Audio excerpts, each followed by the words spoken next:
You can learn a lot from walking a mile in someone else's shoes. The longer the walk, the more you can learn. This morning, we take a journey in someone's shoes that's not going to be a very pleasant walk, but we think it has to be heard. We continue our special series, Shattering the Silence, now by introducing you to Stephanie Norris, a 5-time survivor of suicide. I am bipolar. This is what can help prevent suicide. Dr. Jessica Patel, a certified clinical psychologist with Quincy Medical Group, says the stigma against mental illness is getting better, but there is still a long way to go. If you've gotten mental health services and someone comes to you, sharing your own experiences with them and normalizing that experience is huge. Stephanie Norris agrees. That's why she wanted to do this interview.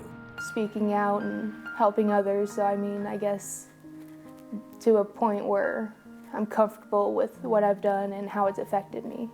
Stephanie began struggling with mental illness and suicidal thoughts a couple of years ago.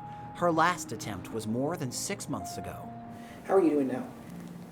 I'm doing a lot better than I have been in the past.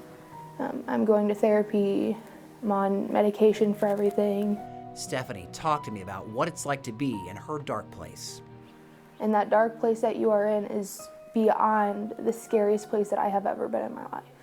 Once you get down there that low and you feel like that's the only answer, you don't think about anything else. You only think about getting that relief from that dark place that you're in. She also talks about being hospitalized for her mental illness. She said it helped in a huge way and wants to spread the word that treatment for mental illness is nothing to be ashamed of. It's not a bad place. It's actually pretty fun. They make it fun. They know that you don't want to be there. They're trained to help you out. As Stephanie says, her outlook on life now is much more positive. She offers this advice. If you feel like you're in that dark place, she says, just reach out, say something to somebody and get help. She says no one is ever truly alone.